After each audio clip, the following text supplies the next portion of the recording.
अच्छी आगे देखेंगे। समुच्चय के प्रकार हम लोग पढ़ रहे थे, समुच्चय के प्रकार, टाइप्स ऑफ सेट्स, समुच्चय के प्रकार हम आगे पढ़ा चुके थे। समुच्चय क्या है, समुच्चय के का द्वारा सूचित किया जाता है तथा समुच्चय के निर्माण निकालने के लिए बताया था कि समुच्चय का निरूपण किस तरह से किया जाता है। उसमें हम लोग समुच्चय में पढ़े थे, उसमें और यार क्या है, एन क्या है, और हम उसमें बताए कि belongs to, does not belongs to के बारे में बताए थे, और उसमें बताए थे समुच्चय के प्रकार में रिक्त समुच्चय में। तो आज वहां से जानेंगे हम लोग अगला चैप्टर में कि अगला लेसन में जानेंगे हम लोग समुच्चय के प्रकार कौन कौन होते हैं। तो एक नंबर में रिक्त समुच्चय, रिक्त समुच्चय। अब रिक्त समुच्चय को इंग्लिश में कहते हैं एम्प्टी सेट। अब रिक्त समुच्चय क्या है जी? रिक्त समुच्चय होता है कि वह समुच्चय जिसमें एक भी सदस्य न हो, वह समुच्चय जिसमें एक भी सदस्य नहीं हो, उसे रिक्त समुच्चय कहते हैं।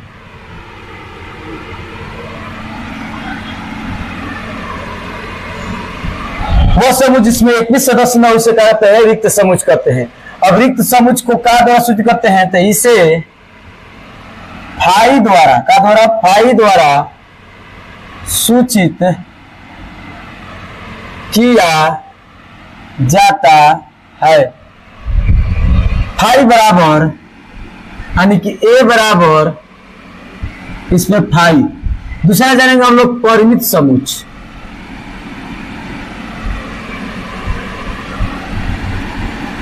इसको कहते हैं फाइनाइट सेट। परिमित समुच्चय किसे कहते हैं जी? वह समुच्चय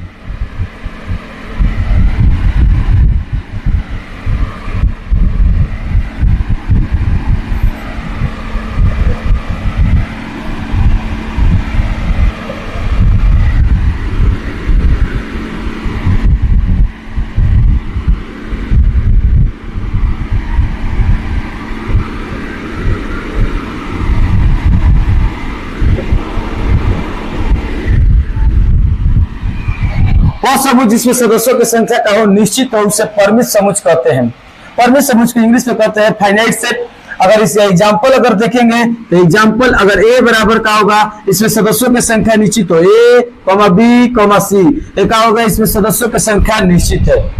इसके बाद हम लोग जानेंगे अपरिमित समुच्चय। तीसरा हम लोग जानेंगे अपरिमित समुच्चय।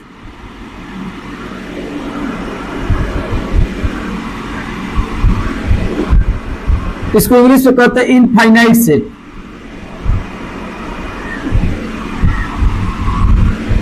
अपरिमित समुच्चय क्या होता है जी? तो वह समुच्चय जिसमें सदस्यों की संख्या निश्चित नहीं हो, वह समुच्चय जिसमें सदस्यों की संख्या क्या हो? निश्चित नहीं हो, उसे क्या कहते हैं? अपरिमित समुच्चय। जैसे एग्जांपल के तौर पर समझेंगे कि सदस्य की संख्या निश्चित नहीं होना चाहिए। A B C dot dot dot, इसका कोई निश्चित नहीं है, कितने बढ़ सकता है, इसे क्या कहते हैं? अपरिमित समुच्चय कहते हैं। इसके बाद हम लोग जानेंगे परिमित समुच्चय, अपरिमित समुच्चय। इसके बाद जानेंगे हम लोग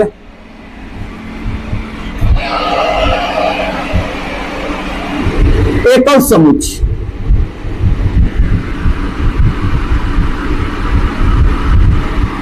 सिंगलटन।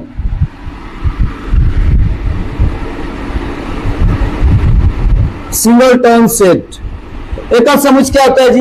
वह समुच्चय जिसमें सदस्यों की संख्या क्या हो? एक हो, उसे क्या कहते हैं? एकल समुच्चय कहते हैं। जैसे एग्जांपल के तौर पर अगर बात कहते हैं तो ए बराबर है, इसमें सदस्य की संख्या कितनी है? एक। इसमें क्या होता है? अपरिमित समुच्चय, वह समुच्चय जिसमें सदस्यों की संख्या निश्चित नहीं हो, बढ़ते चला जाएगा, इसमें सदस्य की संख्या निश्चित नहीं है। परिमित समुच्चय वह समुच्चय जिसमें सदस्यों की संख्या क्या हो? निश्चित हो, उसे क्या कहते हैं? परिमित समुच्चय। बताओ जी, ए बराबर लिए एग्जाम्पल यहाँ पर निश्चित है, आगे नहीं बढ़ रहा है, यानी कि विराम हो गया, इसके मतलब क्या है? निश्चित समुच्चय है। इसके बाद हम लोग समुच्चय के प्रकार में हम लोग जानेंगे अभी उप समुच्चय के बारे में। अच्छी उप समुच्चय के बारे में जानेंगे। उप समुच्चय होता क्या है, मिटा दे।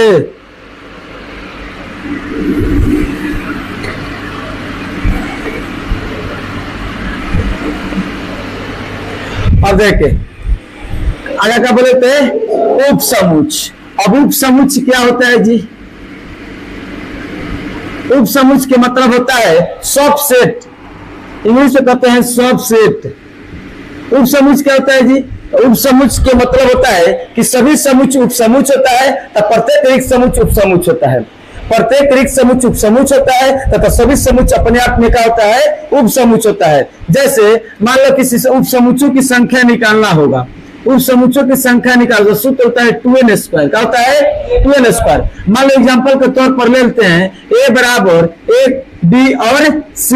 अगर इसका उप समुच्चय निकालना होगा तो सदस्य गिनो जी, 1 2 3, 1 2 3। कौन सदस्य है, 3 है, यानी कि n का मान कितना है जी, 3। उप समुच्चय की संख्या निकालो जी, उप समुच्चय, उप समुच्चय की संख्या क्या होगा जी, सूत्र का 2n स्क्वायर। 2 n का मान कितना है जी, 3। 3 के क्या चीज, 3 के स्क्वायर कितना होता है, 9 दूनी, यानी कि इस उप समुच्चय की संख्या कितना है, 18। अब वो कहेगा कि उप समुच्चय की संख्या ज्ञात करे, find of subset, find of subset, find of subset कह रहा है, उप समुच्चय ज्ञात करे। अब कैसे निकालेगा, 18 को 18 वाला देते हैं, पहला होगा 5, इसके बाद क्या होगा जी, a, इसके बाद क्या होगा b, इसके बाद क्या होगा c, इसके बाद क्या होगा a b, क्या होगा इसके बाद b c, ओकरा बाद a c, कची a c कब होगा, a c गलती नहीं ना, मिला लेना। हाँ हो गया, a b c, a b b c a c। अगला उप समुच्चय निकालना होगा तो 1 2 3 4 5 6 7 और 8, 9 दूनी 18, 9 दूनी 18। उप समुच्चय की संख्या कितना होगा, 1 2 3, कहा मिस्टेक हो गया, ए बी बी सी ए सी और ए बी सी होना चाहिए यहाँ पर, ए बी सी, ए बी सी, इतना ही होना चाहिए। उप समुच्चयों की संख्या, उप समुच्चयों की संख्या इस तरह से ही उप समुच्चय निकलेगा। उप समुच्चय कैसे निकलेगा, सूत्र यही होता है 2n स्क्वायर। अब बात होता है कि सार्वत्रिक समुच्चय क्या होता है, सार्वत्रिक समुच्चय। अब सार्वत्रिक समुच्चय के बारे में हम जानेंगे, सार्वत्रिक समुच्चय, शक्ति समुच्चय, शक्ति समुच्चय, शक्ति समुच्चय। अब शक्ति समुच्चय क्या होता है जी, इंग्लिश में कहते हैं पावर सेट। तो सभी उप समुच्चयों के संग्रह को ही क्या कहते हैं, शक्ति समुच्चय कहते हैं। सभी उप समुच्चयों के संग्रह को ही क्या कहते हैं, शक्ति समुच्चय कहते हैं। ये होगा शक्ति, ये उप समुच्चय की संख्या है, और उप समुच्चय ज्ञात करना हो तो इस तरह से निकलेगा। अब शक्ति समुच्चय क्या होता है, तो सभी उप समुच्चयों को एक समुच्चय में लिख देंगे, उसी को क्या कहते हैं, शक्ति समुच्चय। इसके बाद हम जान लेंगे क्या चीज, सार्वत्रिक समुच्चय। क्या चीज, सार्वत्रिक समुच्चय। अब सार्वत्रिक समुच्चय क्या होता है जी, इसको इंग्लिश में कहते हैं यूनिवर्सल सेट। क्या कहते हैं, यूनिवर्सल, यूनिवर्सल सेट। अब यूनिवर्सल सेट के मतलब समझिए, समुच्चयों के आधारभूत समुच्चय को, समुच्चयों के आधारभूत समुच्चय को क्या कहते हैं, सार्वत्रिक समुच्चय कहते हैं। क्या कहते हैं, सार्वत्रिक समुच्चय कहते हैं। इस सारा समुच्चय के क्या है, प्रकार है। क्या है, प्रकार है। इसमें सबसेट निकालने के सीखे हम लोग, किस तरह से सबसेट निकलता है। हाँ, और इसमें छूट रहा था, उप समुच्चय को इस चिन्ह द्वारा सूचित करते हैं। यह उप समुच्चय के संकेत है, चिन्ह है। अब समझ गए ना, उप समुच्चय के क्या है, चिन्ह है। उप समुच्चय के क्या है, चिन्ह है। जैसे एग्जाम्पल के तौर पर दे देगा, एग्जाम्पल मिटा दे, मिटा दे। अच्छा होगा, होगा, समझ में आ रहा है, समझ में आ रहा है। हाँ तो समझ में आएगा। अब देखो ए बराबर ए, बताओ जी क्या इसका उप समुच्चय है, ए इसका समुच्चय है, उप समुच्चय है कि नहीं है, सदस्य है, सब उप समुच्चय है। उप समुच्चय तो इस तरह से, उप समुच्चय नहीं होगा तो काट फूट। अब बताओ जी उपसमुच्चय है ना ये, अब बताओ ए का इसका उपसमुच्चय है नहीं है तो क्या होगा, क्रॉस के चिन्ह, क्या होगा क्रॉस के चिन्ह, उपसमुच्चय नहीं है। बताओ ए सी इसका उपसमुच्चय है तो इस तरह से हो गया, देखो है कि नहीं, इसमें है ये उपसमुच्चय होगा, कोई दिक्कत है? तक ये उपसमुच्चय के प्रकार था।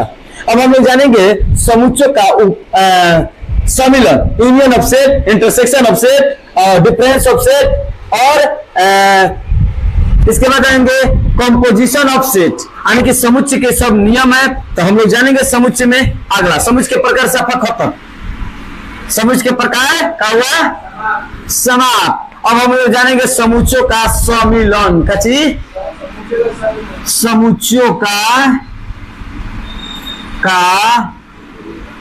सम्मिलन, इंग्लिश में कहते हैं यूनियन, कची union, union of set, union of set, समुच्चयों का सम्मिलन हो गया यूनियन ऑफ सेट। अब कैसे यूनियन होगा जी, इसका परिभाषा होगा कि यदि दो समुच्चय अगर ए और बी दिया हो, यदि दो समुच्चय ए और बी दिया हो, यदि दो समुच्चय और बी दिया हो तो समुच्चय ए का जो सदस्य होगा और समुच्चय बी का जो सदस्य होगा उन दोनों सदस्यों को आपस में क्या कर देना है जी, मिला देना है। जैसे मान लो ए बराबर दे दिया है ए बी सी, हटाओ ना जी 1 2 3, अब बी बराबर दे दिया है 4 5 6, कह रहा है यूनियन ज्ञात करें, यूनियन को यू द्वारा सूचित करते हैं, यू द्वारा कची। अब बात करना हो कि ए यूनियन बी बताओ, ए यूनियन अभी बताए यूनियन कैसे निकाला था, दोनों समुच्चयों को क्या लिख देना है अपना समुच्चय में, तो लिखो जी दोनों समुच्चयों के 1 2 3 परिणून 4 5 6, ये क्या हो गया आंसर, सही है।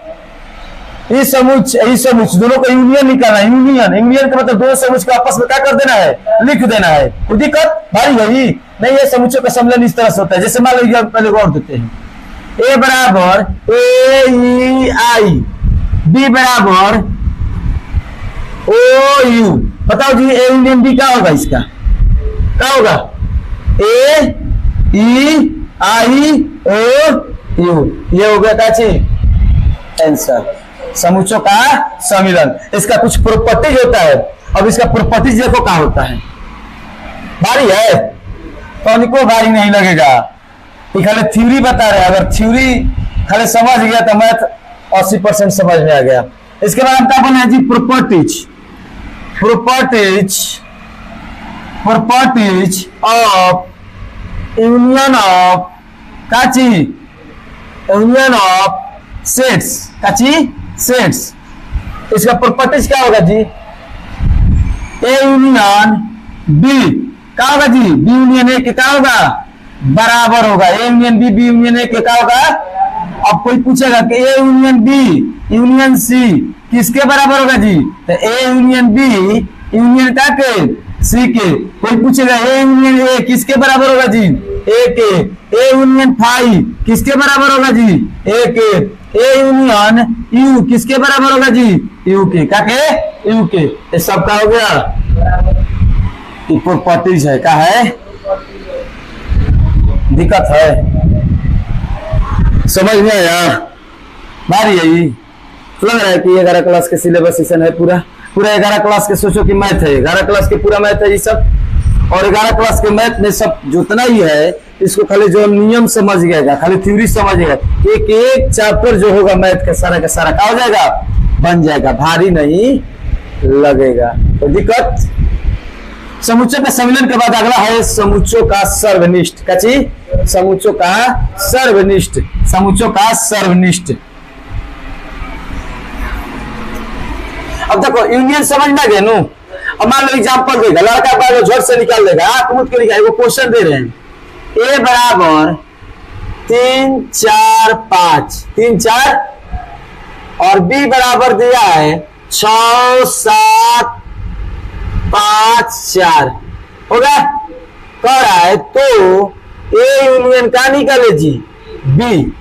बताओ जी, एक में जान है, अभी थ्योरी समझा दी है कि यूनियन कैसे निकलेगा जी। तो अगर दो समुच्चय दिया होगा और दोनों समुच्चय के सदस्यों को क्या करना है जी, एक में मिला देना है। बताओ जी, इसका हल क्या होगा जल्दी, ए यूनियन बी बराबर क्या होगा आंसर, 3 4 5 6 और ये क्या होगा जी, बारी है एक में, बस बन जाएगा नहीं बन जाएगा। अब ये लड़का कितना टाइम लगा देगा बनाने में टाइम लगेगा, ठोक बन जाएगा, हल्का है। अब इसके बाद हम लोग जानेंगे क्या चीज, समुच्चय का सर्वनिष्ठ। समुच्चय का क्या चीज, समुच्चय का सर्व, इंग्लिश में कहते हैं इंटरसेक्शन। क्या चीज कहते हैं, इंटरसेक्शन ऑफ सेट्स। कोई दिक्कत। अब समुच्चय का सर्वनिष्ठ क्या होता है, इसमें भी सेम कंडीशन है जी। यदि दो समुच्चय दिया हो, क्या दिया हो, दो समुच्चय दिया हो ए और बी, अगर दो समुच्चय दिया हो और दोनों समुच्चयों में जोड़ कॉमन हुई, जैसे मान लो बा और मान लो सपोज वही ले लेनी, जैसे सपोज तो एक कुछ सदस्य हुई नहीं के समझ में तो बहुत समझ तरीका। मान लो